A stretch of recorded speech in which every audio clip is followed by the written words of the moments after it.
What's up, everybody? Welcome in to the Third and Longhorn post-game show. I am joined today by lifetime Longhorns, Jeremy Hills, and we have another Hills in the house today, Tony Hills. Also, my man Mark Higgins is over there, too, kind of checking us on the stats. What's up, man? And Derek Joe handled things on the operating, running it. If you guys, we are recapping number 20 Texas's 34-31 victory over number 9 Vanderbilt today. And welcome to everybody who's listening on 1300 The Zone, everybody who's streaming. If you have questions, comments, anything, go ahead and put those into the chat. We'll try to get to those.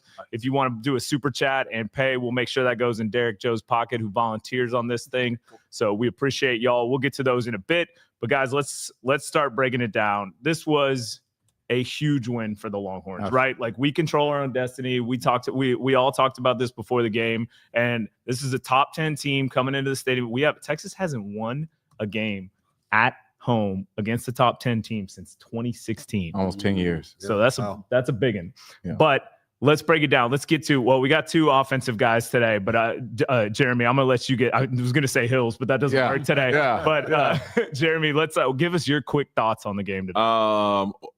First of all, I can't talk enough about Arch today, right? Like, First off, welcome back to everyone who fired Sark and benched Arch. Welcome back. We missed you guys. Yeah, we love you. We missed you guys. We'll welcome you back with open arms. Absolutely. But no, like, listen, they kept him clean, and he rewarded that from beginning to end, literally from the first play of the game to the end of the game. Arch played a phenomenal game. I think he went 25 of 33, 3 touchdowns, no interceptions. Like, that type of stat line wins football games, right? And it opened up the run. You started to see Wisner get going a little bit. And I'll let Tony get into that, but you can tell we're still kind of shifting that offensive line. I think today they may have found one that they want to just see how this grows and works. Because, be honest, go look at the Missouri game, you look at the Vanderbilt, you look at the LSU game, you look at the South Carolina game. Vanderbilt up front, especially on the edges, has created problems for people. They have created some issues for people. And today, Arch was clean. He was clean, and he rewarded. I mean, he missed high early to Mosley. He missed again on that. Like, I think the very next play, he was on a sprint out, didn't see anybody. Tried to throw it kind of back across the field on the one after Colin got the fumble recovery.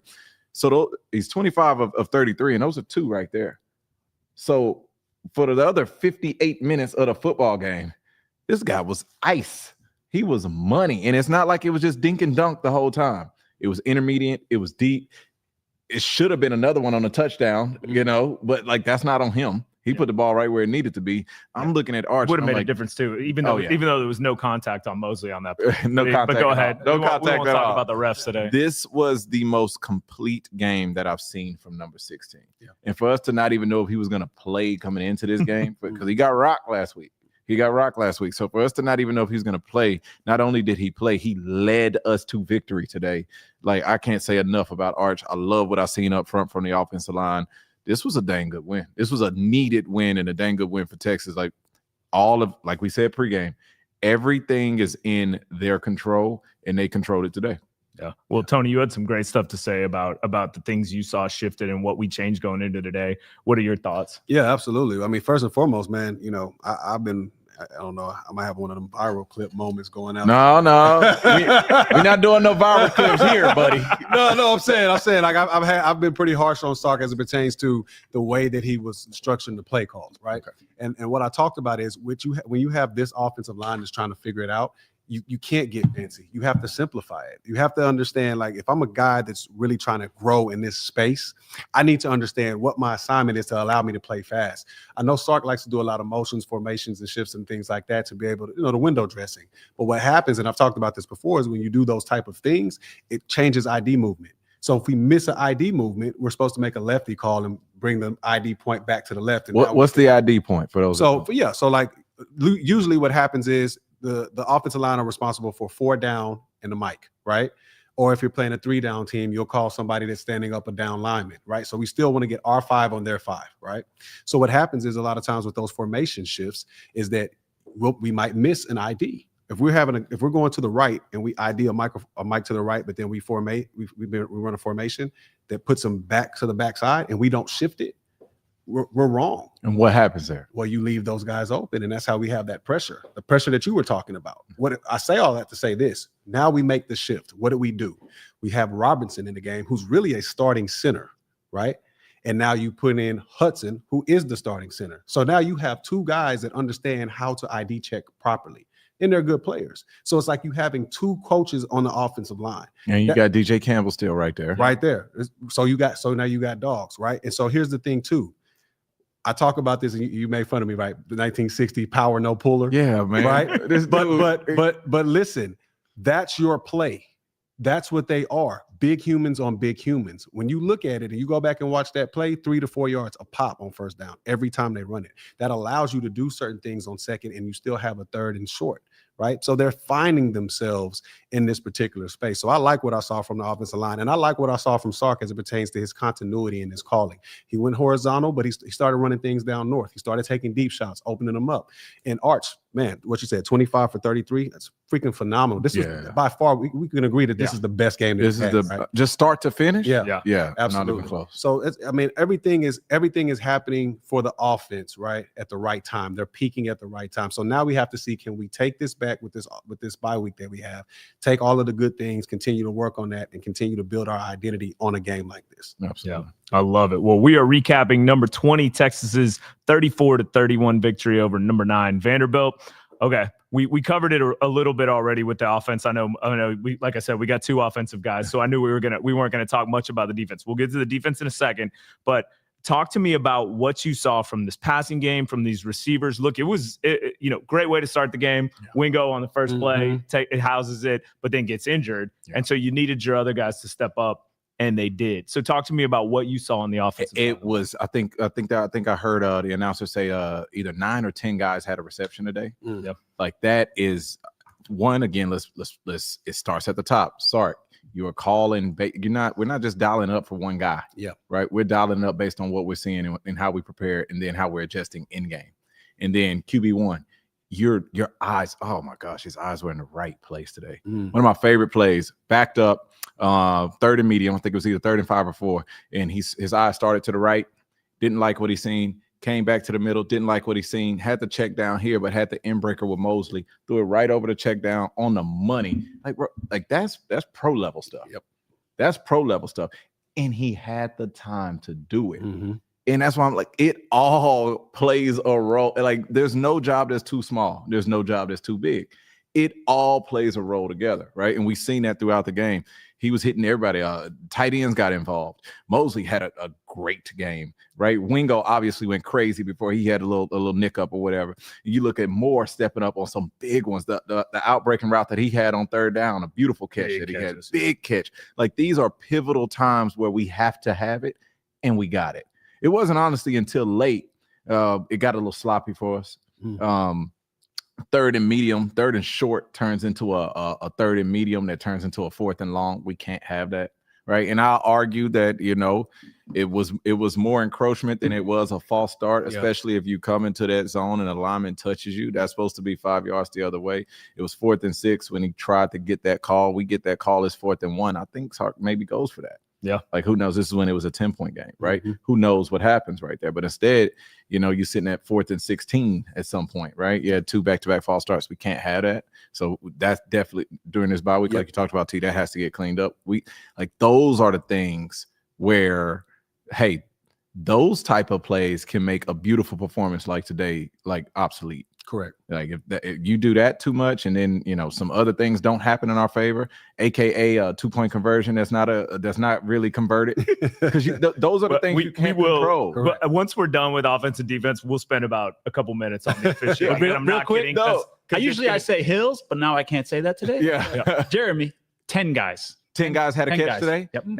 That's phenomenal. Absolutely. That is phenomenal. You know what that is? That is great offensive football. That's not, don't get me wrong, guys are stepping up, but everybody's stepping up when their number is called. That lets me know that everybody's running their route to the best of their ability. They're focused, they're locked in, and QB1 is finding them. Yeah. Because the ball is being spread. Like, what are you supposed to do? It's not just one guy. Yeah, you don't know who. You stop Wingo, we go to Mosley. You stop Mosley, we go to Moore. You stop Moore, we go to Humphrey. Like, he's checking it down to the back. Baxter caught a touchdown today. Yeah. Like, what are you supposed to do? Everybody is chipping in, doing what they're supposed to do. That's letting me know, like, this is, you talked about T hitting their stride. Correct. This was a massive step forward. Well, you see a couple of things too. One of the things that I liked is, a lot of times we see RPO action, we see back to the ball on counter play action fakes and things of that nature. I like the fact that he's letting Arch sit back there and just look in front of him, keep his eyes in front of him to be able to see those guys. Of course, time does make the difference. We know that, right? He's able to find the people that's in the open routes. But when you look at what Arch was able to do today, I think he just felt comfortable. Well, he is at home. I mean, he's been on that been plays on the road a factor. for a month, on the road for a month, right? It's a little different rhythm when you're at the house. You know what I mean? So that helps as well. But one of the things that I like to see here is that we got the tight end involved in the passing game as well, right? And we can't sleep on that. That middle of the field is open. We haven't called Andrew's name in a while. And that's a walking first down if you do it right. So look at Vanderbilt. Exactly. Yeah. Right. Yeah. So they the went tight to their end guy. Yeah, they did. They went to The tight end plays a game, but I think it's all encompassing. I just think offensively, of course, we have the false start and things of that nature. There's always things you're going to have to clean up, but I think all in all, this offense was the offense that we were expecting to see from the beginning. Absolutely. And now that we've kind of, like I said, found something to grow on, we're still growing in it, right? We had a great game as it pertains to putting up the points. We had a great game as it pertains to how we spread the ball around. I like the 100 yards rushing. I like 18 carries for Wisner. I think that's his carry lane. I like the selection of runs that we had, hard, tough yards. I like that type of physical football because one of the things we talk about when we talk about time, Nick, is when defenses are having to hold you up from big time runs, right? Quarter in and quarter out, right? That pass rush starts to slow down. Why? Because they're losing their legs. Yeah. I've been having to carry this big back and hold up these offensive linemen for so long. Now that pass rush is not as explosive. And with Arch, now that he has everything in front of him, he doesn't have to, he still has the ability to use his legs when he needs to. Yeah. Right. And so now you just can't, your legs are done. Now the running game is a factor. Arch is hitting everything and seeing everything in stride. It's all moving in the upward trajectory. And he's seeing it. Correct. He's seeing it. And then like the next step up from seeing it is, all right, is he getting it there? Is he getting it there? Today he was seeing it and getting it there. And you talk about making a defense frustrated. We send 3 and we drop 8. And he's finding the holes. Yep. We try to heat him up on the plus side of the field. I think it was like a 3rd and medium early in the game. We try to heat him up. We try to bring 2 off the edge. Yep. He stands in there. He doesn't fade away from the rush. He stands in there like a soldier and throws a dart to injuries. Yep. Right, like injuries. And he's so smart. As soon as he cleared the blitzers, he broke his route down. Present your numbers is what they say. Yeah. Quarterback, I'm available. I am ready to receive the ball. Yeah, you know what I mean? And Arch threw a dart to him low, make sure that he don't getting up. He's a big old boy, so you make sure that he not getting up high. Man, when that ball's going over the middle, worst thing that can happen is you throw it high, it gets tipped, and now you don't know what's going to happen with it.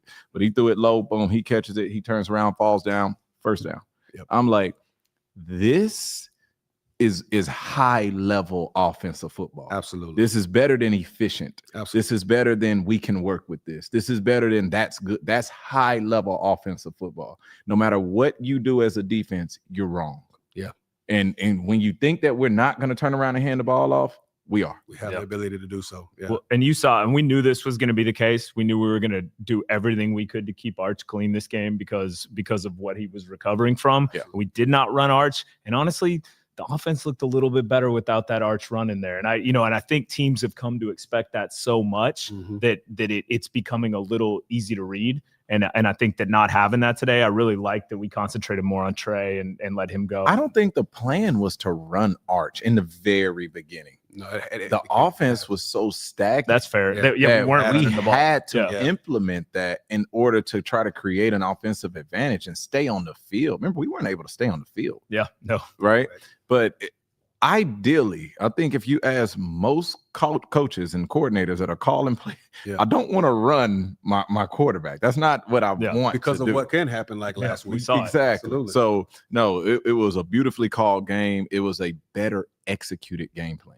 Like the game plan today was executed from the beginning to just about the end. You know what? One thing I want to talk on real quick before we move on to another segment is I like the fact that the offensive line figured out how they were being attacked. Zero blitz, right? That's when they're bringing everybody, cross dogs in the middle, meaning linebackers are crossing to hit the different gaps. You're bringing a safety down the chute, right? And that's the read. That's the quarterback's read. That was getting home on us. I saw Vanderbilt run that play twice, and twice we struck them deep, right? And so they stopped running it. What you put on tape is an identity of who you are until you fix it. So today, I saw the offensive line fix those things that they were being hounded with the weeks before. So I love the fact that they took that coaching and executed it on the field. To your point, high efficiency level football is when we can say, okay, hey, this is where they're hitting us at. We got to be able to pick this up when we see it. And you can see the identification. When you see Baker throwing his arm up like this, he's letting you know, hey, something's coming, right? So those are the signals that we talk about, which are easier to be picked up at home. At home. Yep. But like, you're right. And if you notice over the past couple of weeks, what have we seen? Everybody and anybody that's played Texas has felt like they were hunting. Correct. Mm-hmm. These guys were sending the house at us. And you were seeing Arch run for his life. Yep. Right? That wasn't the case today. Yeah. How many times did they get home today? How many times did we get sacked? 0. That's what I thought. Yeah. I want to make sure, like, bro, you sending 0 blitz, you can't get there. And the quarterback got a 75% completion percent, throwing for 328 yards and 3 tutties and not turning the ball over. How many turnovers do we have, Higgs? 0. Oh, okay. Yeah. That's a good day. There is nothing, like I said, you play this level of football. This is a high level of football. You play like that, there's nothing they can do to be right. Yeah. Yeah, the Nothing post they game can Sark do to be talked about. right. He said it's the best protection Arch has had all year. It is by far.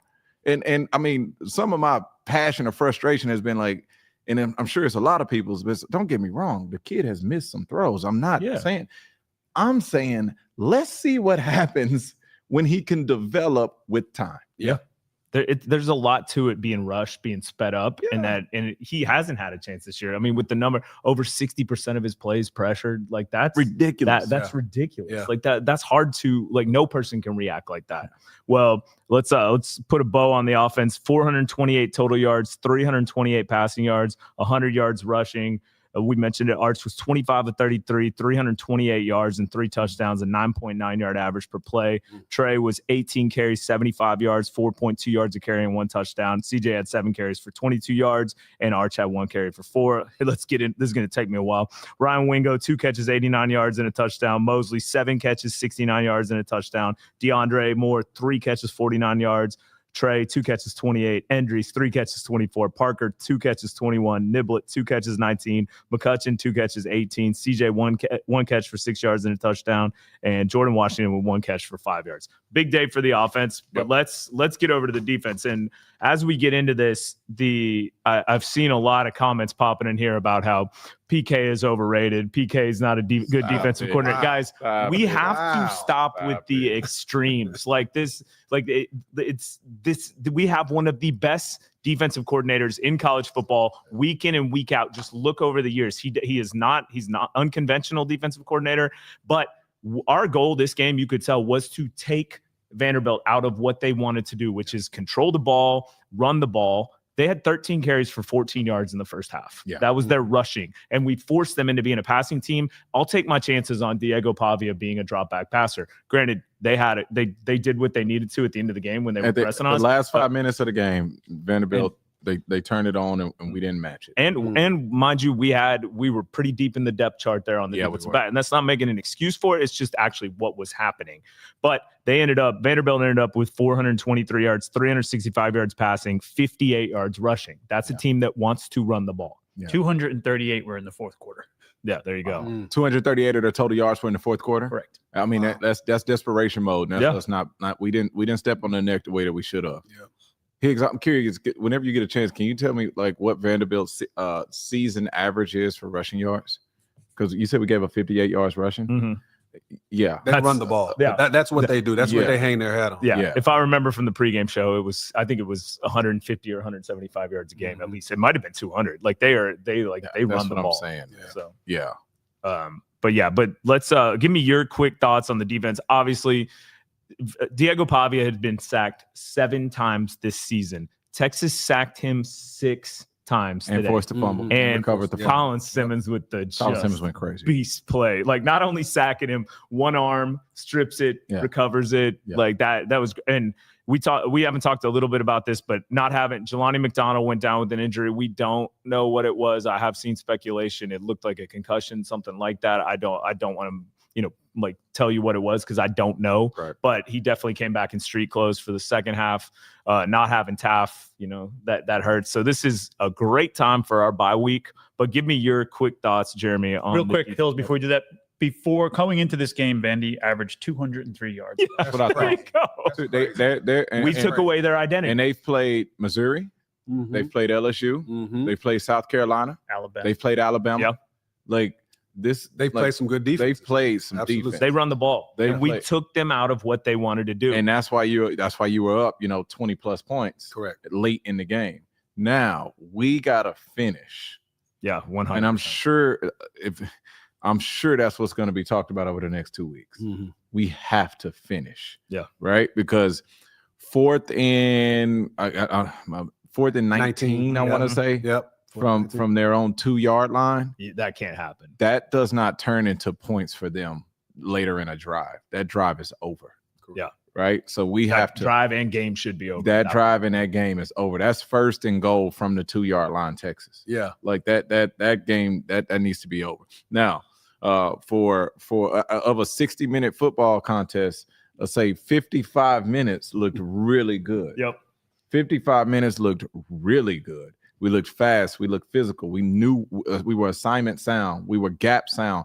I love that our rushers did what Oak said. They stayed on their feet and they rushed with gap integrity. Mhm. Papia didn't have anywhere to go. Most of the times, if you think of some of these sacks, he was stepping up, trying to make magic happen, and we would have a guy fold in and sack him. Right? That's guys that are playing with their eyes and they're playing with their hands. They're not just out here just running them past and anything absolutely. like this. It was intelligent football from your front four. Yeah. On the back end, they did what they needed to do, and then we bowled up every time we needed to. They had one good drive in the second quarter. I think it was like 6 minutes 51 seconds, something like that. Mhm. And I mean, they ate up. They played their style of football. They Right. ate up 7 minutes of clock and ended with 7 points on the board. Yeah. Right. That was the one and only time that style of drive happened. Yep. Right. Another time we had the busted 67-yarder, and then we had the collapse late in the fourth quarter. Yeah. Right. That collapse was already was showing a little bit, right? When they went in on that 6-minute drive and they were able to punch that in, the reason why Sark got so upset was the simple fact that you could tell that was an assignment bust. Yeah. So those lapses were showing in the game, even through that dominance. Make no mistake about it. You remove that 5-minute window. They had a dominant game, but the lapses were showing. And what happened was it was like now it all compounded within that 5 minutes, that 5-minute stance. Now it probably youth, right? But that's no excuse. Like if it's just next man up, right? At the end of the day, it's no excuses, no excuses, no explanations. It's only results. If you're out there, you got to get it done. Yeah. And so you started seeing like letting guys get behind them, and now we got deep shots and things like that. You can't do that. That's football 1-on-1. So we'll clean that up. We'll get where we need to go. I know PK is gonna, he's gonna go nuts on them, but The one that I'm sure is going to keep them up at night is like, listen, we got a 3-score lead. yeah, Clock Can't is do on it. our side. can't do it. Especially Well, after we- we're home. Especially after last week. We miss At a home. field goal. Yeah. We miss a field goal, and then and it is pure communication. Yeah, Corner is dropping. And He points his sees the guy run past him, and he's alerting the safety. Like, hey, you got him. Safety didn't get the alert. There was some miscommunication right there. Now, I know it started raining out. Signals can get a little, but I don't know. I don't know. There was a call drop somewhere. Not sure it works that way. There was a call drop somewhere. No, my point is that like those 67 yards with no one within 25 yards of you catching and running cannot happen Yeah. for a team that has the type of goals that we have. Mm. That is unacceptable.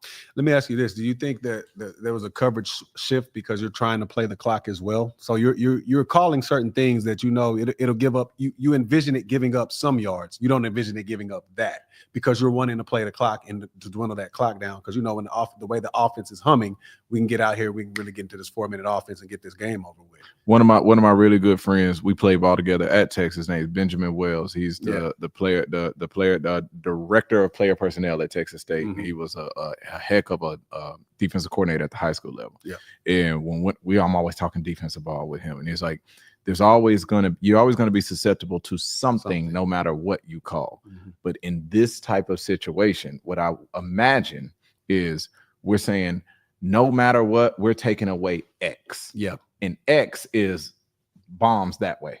Yeah. Right? They got to prove to me that they can go 10, 12, 13 yards down this field, not make any mistakes, not get any penalties, not get beat by our defensive line. Yeah.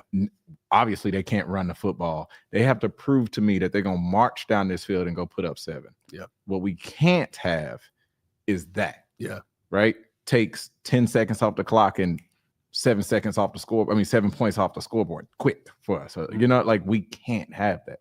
We can't have that. Another thing we can't have is a 2-point conversion that's not a 2-point conversion turn into 2 points. Yeah.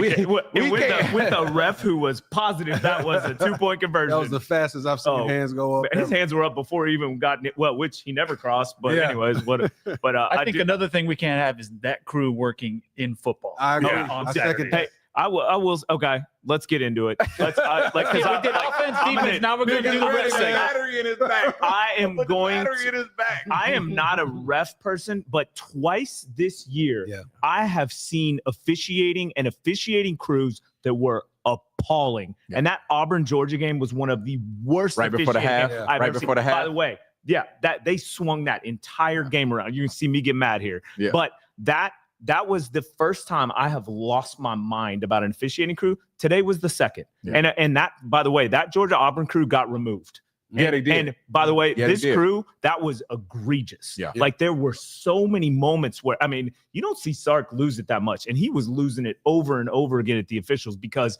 where do we want to start? Diego Pavia's magical, whatever that was, 19-yard run where 2 guys got tackled in the backfield. Emmett Mosley's pass where he ended up touching the ground, but the guy's holding him with both hands. Yep. Like the offsides call you were talking about that they called a false start when they jumped across, our guy made contact and because he jumped across, the 2-point conversion, and by the way, I thought we were going to have to walk on the field to get him to call that hold on Trey Moore that they finally called. And just ridiculous. And I'm not blaming this on the refs, but this game wasn't that close. I'd say this. Man, Rob Babers would be so proud of Nick right now. Rob Babers. Shout out Rob. Nick's Come on, rant. Rod. I'm doing it in honor of Rob B, man. That's Nick's rant. And I do, I see people saying, hey, you guys just, we're not saying anything bad about Texas. Yeah, we did. We blew coverage. Oh, we did not play like we should at the end. The defense did not do their best. That is readily apparent. But we're not going to sit here and our content's never going to be fire the coach right now. That is never going to be us because we're going to analyze the game. I don't want to fire the coach that's 7-2 with everything still in front of them going into a bye week. Wait. Yeah, being one of 2 programs with 2 top 10 wins. That's not the coach I want to fire. Man, that's not the one I want to fire. Knee-jerk reaction, man. This is the issue that you have with the game as the way it's played now, man. Like back in the day, Mac, he'd have his time, right? At the end of the day, we'd have games that we'd drop and you'd say certain things, but it was never like, hey, let's get this man out of here right now. Right? Yeah. The knee-jerk reaction of the social media era, man, for everything, to me, I feel like that's the reason why a lot of that stuff happens, because they're not looking at what's happening. For me, my complaint with Sark was never we need to fire him or let's bench Art. Right. It was, hey, let's do the things that they do well. And we gotta pull back a little bit on the stuff that we want to do, right? That's what it was. When you're talking about fire, do we forget what we were prior to him coming here? Because I don't. That's the part. I don't. I literally lived being the last lineman drafted for a decade from the University of Texas. I don't want to relive that. Yeah. Right. So we have players, we have the guys. It's just because we have these expectations and we know that these guys can do the job. That's all we're saying. But to talk about firing coaches, man, that's preposterous, man. That's ridiculous. And I don't really pay attention to any of that because 9 times out of 10, the person that's typing on that keyboard is probably living with his mom anyway. So I don't. That's the end of that. But in a conference, mind you, where every week you are playing against some of the best. There is not a better, Big Ten come at me. There's not a conference that's anywhere near the SEC. No. It is, and week in and week out, you're playing that. So defensive coordinators, if you're dreaming that our defensive coordinator is going to hold the team under 100 yards and and get 3 points that game, it's generally not going to happen. The talent on both sides of the ball, this is professional level. Yeah, it's the number 9 team in the country. It's the number 9 team. The part that's throwing me off is I'm like Vanderbilt. I'm like, hey, y'all, y'all know Vanderbilt's good, right? Yeah. Like y'all know Vanderbilt can play some football, right? But that said, I'm not sure people believe it. right, No, like man. looking at that, Higgs, how many teams right now in college football have more than one win against a top 10 opponent? It's just Indiana, isn't it? Well, it's just Indiana, It's Texas and Indiana. Oregon, and us. Illinois. Okay, That's who they beat. so it's Texas and Indiana, and our 2 wins have come against Oklahoma, and it's come against Vanderbilt now. Correct. And we got a bye week, and then we got Georgia, Arkansas, and little brother. Can I get Right. back on my podium? So you're going to say we're going to have 4 then? What I'm saying is, like guys, Yeah. what Aaron Rodgers used to always say, Relax. Yeah. relax. Like the biggest concern that we've had for 2 months has seemed to take a massive Correct. step in the right direction of being solved. All those games we're mad about, I'm telling you, 3 wins. Yeah. I'm telling you, if I can get this or something like it, something that resembles this for the next month, I ain't worried about that defense. No. That like the leaky yardage and the bust in the back. Like, listen, that's gonna get cleaned up. That is going to get cleaned up. This same defense has held you down for 2 straight months Correct. when we couldn't figure out how to tie our shoes. Exactly. Yeah. So, like, let's relax for a second, give them some grace, fix what needs to be fixed, get the heart and soul of our team and Michael Taft back on the field, Correct. right? Let these guys body, mind you, they've been in 2 straight overtime games before this one, and then a physical Vanderbilt team, Yeah. right?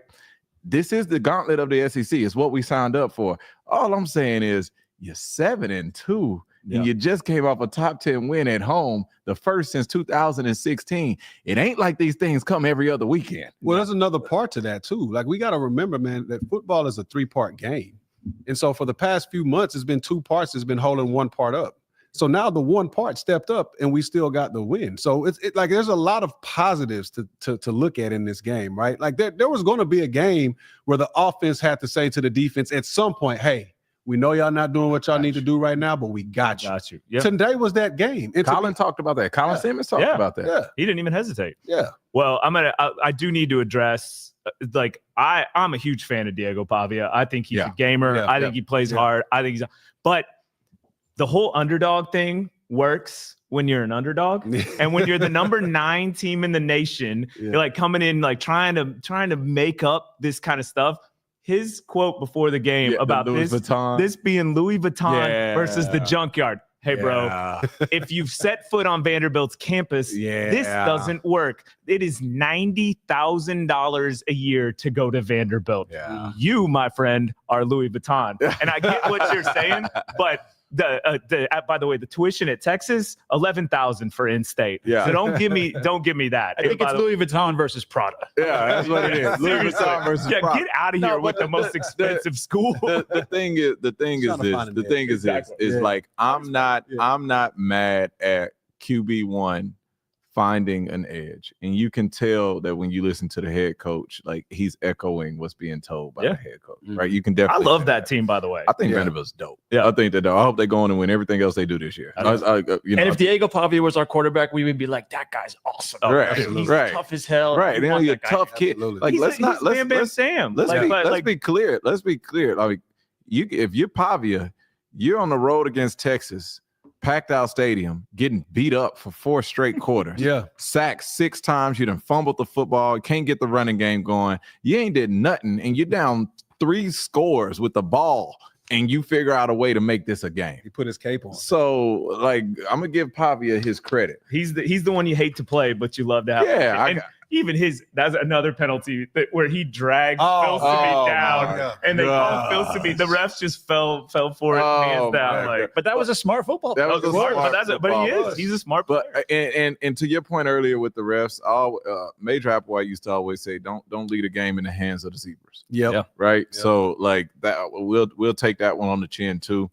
But I will say the judgment calls that are being missed one way or the other, that happens.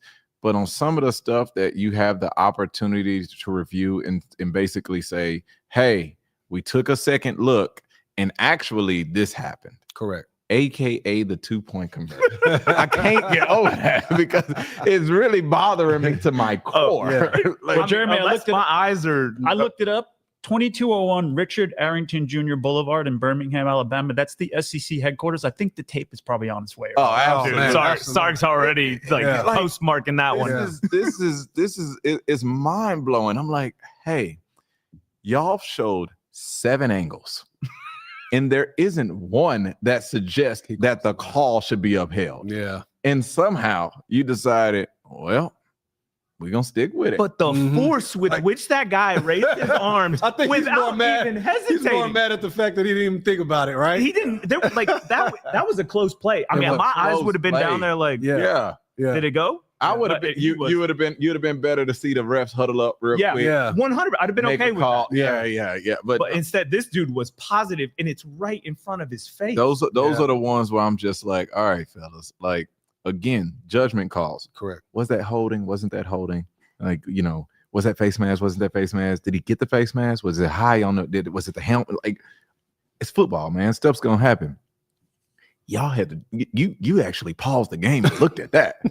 You went in a little box deal, and you came out and said, "Yep, I was right." But the problem is, it's not just them. They have people up there that are also looking at it. Yeah. So the people that are up there that are talking to the refs in the box also said, but yeah, it's good. If you call it wrong on the field, it changes the way they can overturn Correct. that call. And Correct. that's why you need to be responsible in a situation like that and actually watch the dang thing. And that's that one. It goes back to what Jay said, man. As athletes, man, like we just know we're not going to give the refs the opportunity to change. And we didn't take care of business at the end whether we needed to, and we didn't get the onside kick at the end we needed to, and we let fate take its course. Thank the Lord it was on our side today. We can thank for those extra raindrops. Yeah, seriously, worth that thing out. I was saying we were together.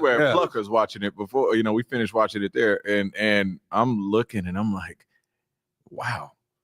Vanderbilt would have recovered it, but the other kid knocked it out the other kid's hand and it went out of bounds. I'm like, yeah, man. Remember what I told you when we were going into that situation? I was like, hey, man, I'm not gonna lie to you. I'm a little nervous about this onside kick because the way that momentum was flowing. Yeah, you know what I mean? Like, what's the thing that's going to break the momentum? And it's like, well, Vanderbilt did. They broke their own momentum. Like, I mean, you could argue that's the biggest play of the year so far for us. Yeah. We've had a lot of biggest plays of the year so far. I don't know if it's close games. I don't know what happened. I don't know. I mean, listen, dude. If they recover that kick, they're winning that game. I think so. I think 100% the opposite of last week. Yeah. Niblett's punt return last week was just like, bro. Yeah. Like you talk about a momentum swing. Yeah. If they recover that kick, Pavia is winning that game. I do believe. Oh yeah. I believe. Like I said, I believe he has a chance. Yeah, absolutely. I think 238 yards. Colin Simmons puts that cape on. You remember Colin Simmons wasn't even on the field on the touchdown previous. The one that they scored right before that last onside kick. Colin Simmons wasn't on the field that play. I thought he ran over the left tackle. No, that wasn't him. I'm almost positive. Okay. I have to go back and watch it. Fact check me. I'm almost positive that he wasn't on the field, and I understand why Sark didn't call a timeout to get him on the field. Correct. But I'm telling you, I'm almost positive Colin Simmons wasn't on the field on that fourth down. Yeah. Whatever that was. We are recapping number 20 Texas's 34-31 victory over number 9 Vanderbilt. I see Aggies in the comments. That's cute. We love that you watch our show. It's so sad for your existence. But that we're gaslighting a team that just barely squeaked out wins against bad teams and oh man, the little 8-4s from Snook are back. You beat LSU. Yeah.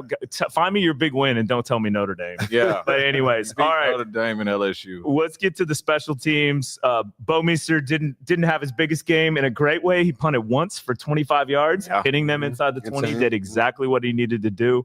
And Niblett didn't get a ton of opportunities today. Had a nice little 12-yarder. We were all excited when he touched it. I couldn't believe they let him touch it. We were standing right there. I know. And I was like, come on. Is he going to field this? Yeah. Well, the funny thing is the guy that we were frustrated wouldn't field the balls at the start of the year. Now is like, let's go. But it's good. You want that. You want that confidence. And Shipley with I know he's going to be frustrated about another 50-something yard miss. He missed from 51, but he was 2 for 3 today.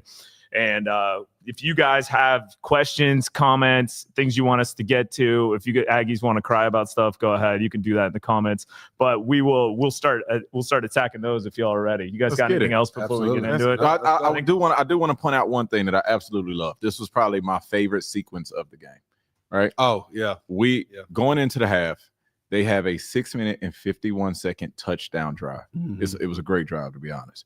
They left us with 11 seconds on the clock or whatever the case may be. So they go into the half down 14 instead of being down 21, and they get the ball coming out of the half. Mm-hmm. We always talk about that end of half, start half window, right? You want to end with the momentum, start with the momentum, and that can swing a game.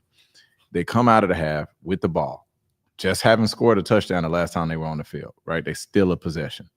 Our defense makes them punt the football. They go 3 and out. They punt the football. Our offense takes that punt and goes on an 11-play, 93-yard touchdown answering drive. Mhm. And that set the tone for much of what the second half was. Give us Right. a 21-point lead. Gave us put that lead right back to 21 points. Mhm. When I tell you that is a back-breaking drive, Yeah. that right there creates a level of frustration that is hard for a lot of people to understand, right? And so I want to salute. You talk about complimentary football, like that is what complimentary football is. That you took the words right out of my mouth. That is what I was going towards. Complimentary football.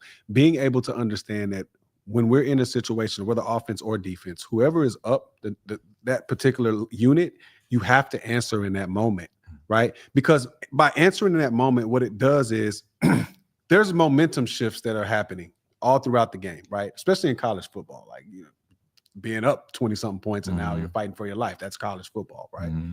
But what nails the coffin in momentum is when you have continuity football, whether it's, hey, defense gets a stop, we go 93 yards, or hey, offense has a turnover, defense comes out here, has another turnover, gets the ball back, stops them on the 3 and out, get a special teams, and we're 7 points up. Like we're all playing in unison together. That's how you kill momentum in those type of drives. And when you're playing a team like the number 9 team in the country, let's not forget that that's who we just played, right? For all of the people in the comments that are acting like Vanderbilt is like they're trash. Like, yeah. They're not trash. it's nuts to me.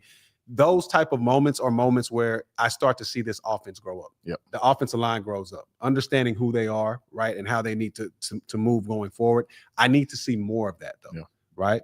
And one of the things, because my man AO ain't here, we got to talk about real quick is we got to do better on the penalties.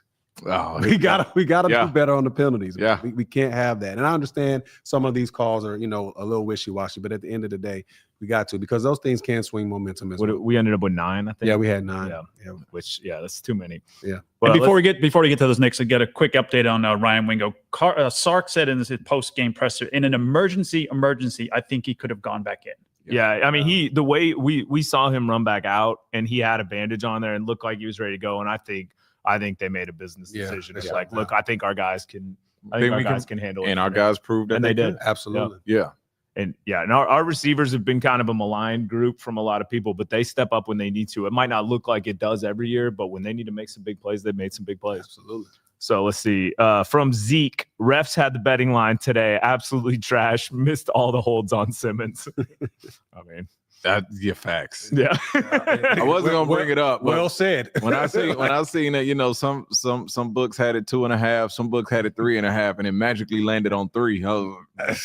Just hovered right around where they thought it was. Something is going on. Anyway, from Big Hater, win is a win. If any of the gents on the panel can answer, why was that a false start and not an offside/encroachment? Sir, I cannot answer. If we could answer that, we'd be on the crew. This Big Hater? Yeah. Big Hater, I'm also a big hater. Yeah. I hate the way that they called that. I hate the way that they let that go. I hate the way that they didn't call the penalties for us. I hate the way that they called that 2-point conversion. Big Hater, I'm the biggest hater. I love it. From Weekender for Life, what are our blood pressure monitors reading after this game, chat? I think they're reading about the same as they've been the last 2 games. Yeah. At this point, having that lightheadedness feeling because your blood pressure is through the roof is the same thing that we've had the past 3 weeks. You know what I mean? I think this one lulled us to sleep though. We were feeling pretty darn good. And Yeah. Spike. all of a sudden, it's just Eat something we shouldn't. Absolutely. Little spike. Yeah. exactly. From KJG 1017, Hills ×2. I like it. Hey, We got the Hills happening. crew today. From SDG 123. I watch all of these, but don't think I've ever caught one live. Well, welcome. Welcome. Right. Welcome to the party. Come on in. The water. Welcome to the party.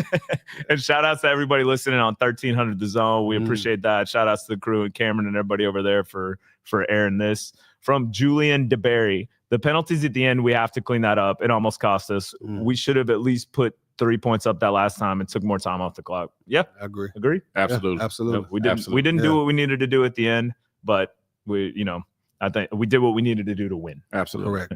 From Julian DeBerry again. Good to see Arch stack back-to-back games. Offense seems to be catching their rhythm. I don't know if I want to get too high on them though right now. Yeah, that's fair. That's fair. But they're starting to put some things on tape to show that what they can do. Yeah, and I don't know if we would call it being high on them. I think what we're talking about is just the fact that we're seeing some offense. We're starting to see a little semblance of consistency. So, Yep. I mean, that is something to get excited about. Who said that? Who said that? That was from Julian. DeBerry. Mr. DeBerry. Really quick. You don't get rich from buying stocks when they're at all-time high. All right. You see this trend?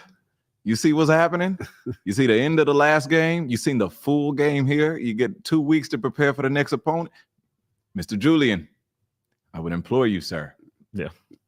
Buy in. Buy in. Buy in. We never sold our Arch stock. No, not at all. No. Not at all. I was begging for what I seen today, which was I can't wait to see what it looks like When he has time. if it's clean. Yeah. You invest in the growth potential. That's Mhm. it. And we saw growth That's it. potential in that kid. You know, In the my- post game presser, Sark said that Arch was cleared on Thursday, but they put him as questionable because they wanted to get the extra day to kind of see him handle Friday. That's fair. Wow. Makes sense. That's fair. Like That's why they pay him the big bucks. Absolutely. From Casey Taylor, $10 super chat. Thanks to you, Casey. We appreciate it. That goes directly in Derek Joe's pocket, who volunteers to help us out. I got a feeling we're getting our offense figured out. That O-line had their best game yet. Defense got to finish, and let's not talk about those refs. So we did. We talked We're about going to talk it. about the refs, man. That was ridiculous. I'll let everything slide except for that 2-point conversion. No, not that Mosley. Not the Mosley. Yeah. The thing is like Two-handed him. everything that's a judgment call with anything can happen. Bodies are moving. I get it. You I'm missed not giving that him one. that. I'm not giving him that. I just can't. Like, bro, you had the chance to make this right and chose not to. I get that, but at the same time, when you have guys that are coming off the edge, and this is coming from a guy that played offensive lineman, when you know you're holding the guy and the guy got his hands up and he's being tackled to the ground, that's a momentum shifting play. You have to throw that flag. And when you don't, then at this particular time, if I knew that I could just grab face masks and sling helmets all over the place, I would have probably been a better blocker. Because I mean, there's no consequence, right? Yeah. Right. So I hear what you're saying, but like a lot of some of those holding calls are egregious, and you got to make those calls because that's just like a sack, right? It moves the play back, it stops the momentum. You're taking that away from us, and that's part of what a defense does. Go back and watch the long Pavia touchdown run. Like, watch our guy just get Yeah. body slammed. Yeah. I mean, it's. I don't. like, I'm not arguing with. I know, you. I get it. guess. I I'm, get it. I guess I I'm get see what just. you're saying. I get I'm what more you're so saying. just Yeah. thinking like, I bet Vanderbilt is somewhere in a basement right now talking to each other about all of the calls that were missed for them. Yeah, that's fair. You know what I mean? And Yeah. so like they're on wrong. judgment, obviously. Absolutely. But on judgment calls, I'm like, I disagree with you not calling X. Yeah. But it's not like you can go back, watch the tape, and say, "Ooh, that was holding." Correct. But you could watch the tape on this 2-point conversion. Yeah. You could. Yeah, And you did. and you should. did. And you And should. like You that- should be forced to watch that over really- and over again. Really bothers me. You know what bothered me is the Malik Muhammad getting thrown into the wall, and then he gets up and pushes. Granted, he shouldn't have They reacted like always that. catch the second But guy. Always. the ref was right there the Yeah. whole time, watching the whole thing, and then said, "Okay, that's fine, but you're not." No, You're he was too busy watching the non-holding Russian touchdown. Yeah, Oh, man. Yeah. Exactly. Crazy work. Shout out to Chris Bennett, CB. He said worst officiated game since 2015 Oklahoma State. Mm. Man, that guy is Oh, has he more knows it. knowledge. Oh, he knows it. Yeah, Yeah, CB fact. He's a CB's the beast. He's the UT encyclopedia. Absolutely. He for sure. Everybody chill out. Y'all pissing Higgs off. From Myth versus Craft, another super chat. Hook 'em, best Longhorn content by a mile. We appreciate that. Tony, you don't have to comment because you're on a couple shows. So, but we love everybody at On Texas Football too. So, let's see. From Benjamin Finley, y'all, this was corruption. Hey, it had to be said, man. It had to be said. I don't hate it. Hey, Benjamin, like I said, man, some books had the line at 2.5. Some books had the line at 3.5. That's And it landed on 3. That's interesting. Like magic. Yeah. Jimmy the Gringo, damn Skippy Nick, crazy. I'm sure that was to my rant. Yeah. At that time. From Myth versus Craft, Myth versus Craft. It's a pleasure to listen to those who've been there and know the anti-Paul Feinbaum. I guess I'm the Paul Feinbaum then. Let's see. From Casey Taylor, Vandy ain't the same team of old. They are damn good. This is a huge dub. Texas fight, hook 'em. Absolutely. I'm gonna keep coming back to it. Listen, you don't play in the SEC and accidentally turn into the number 9 team in the country. You don't. Especially 2 months into the season. That doesn't happen. So we just played and beat a really good football team. One of 2 teams in America that has beat 2 top 10 teams this season.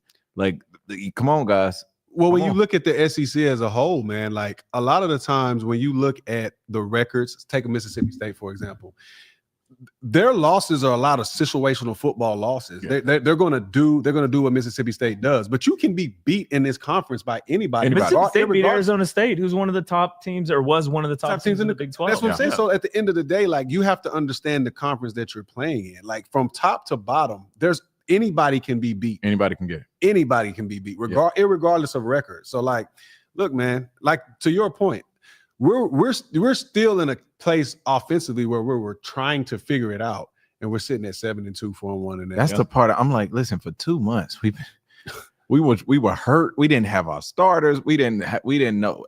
Every week we were rolling out a different front 5. Like there was so much that was getting worked through, and these guys were mature enough. Yeah. From just a team perspective, one, to stick together. Correct. Right. Now listen one, to the noise. like that's, you talk about leadership and just camaraderie from those guys. Yeah. And then 2, to work through it. And even though it has not been pretty, what you have said is, man, you know, they're looking a little better right there. Yep. I wish we could do this the whole game. Yeah. That actually looked really good. That's a great ball. Like, oh man, way to go through your progression. And then today, you've seen it put together. Correct. And I refuse to leave today anything other than like really happy. A top 10 win. A top 10 win. Absolutely. Yeah. From Texas Made, Wingo was balling. If he could do that consistently, Heisman winner. Yeah, we'll see, man. There's a lot of potential there. Yeah, and he's an explosive player. Yeah. Jeez, 2 for 89. I'll tell you like this, man. Like the thing about Wingo, y'all stood next to him. Yeah, he's a big guy. Even if you get there, you gotta still bring him down. Yeah, to move that quickly at that size. It's crazy. From Oscar, last one. Meet me at the back stare of Jester type win. If you know, you know. I like it. It's tough. This team's tough, and you know, I'm so proud of watching this team. Yeah. Like there's a lot of stuff that can be improved. This isn't our prettiest of seasons, but we're right where we need to be. You telling me that like this was the season that we were gonna have to have so many new pieces that we were gonna have to figure out the identity and figure out like what our formula is to win games, and in the middle of figuring all of that out, we would be 7-2 with our destiny directly in our control. With 2 top 10 wins, I'd take that. Yeah. I wonder how many spaces the AP comment drops us for this win. Right. Casey Taylor also just did a paid comment, and Florida's leading Georgia 10-7. Oh, wow. Yeah. All right. And I did just now, I looked up, guess who Clark Lee's agent is? Who? Jimmy Sexton. Clark is going to get a raise this year, for sure. Yeah. He's a heck of a coach. Yeah, he's done a great job at that coach. program. Like Great coach. it's impressive. Man, he got those guys buying into everything he's selling, man. I was talking to one athlete that I trained for a number of years. We're good friends named Casey Hayward. And he played a long time in the NFL. He played corner for Vanderbilt. And you know, he was yapping before the game, Mhm. and you know, his tone changed. He's on Do Not Disturb now. No, his tone changed. His tone changed. He's like, man, I hate that we running this zone. We've been running this all year. We can't get no pressure. I said, bro, you getting beat up in a phone booth. You see that offensive line? Yeah, They are punching you, and you are not punching back, sir. absolutely. He stopped texting me back. So Casey, still love you, man. Hope to see you soon. Congratulations on the retirement. You had a hell of a career. Proud of you. And hook 'em. 1960 ball win, man. Power no puller. Well, we appreciate everybody tuning in. Thanks to everyone listening on 1300 The Zone. Thanks to everybody. Thanks to Jeremy Hills, Tony Hills for joining us, Mark Higgins for all his hard work.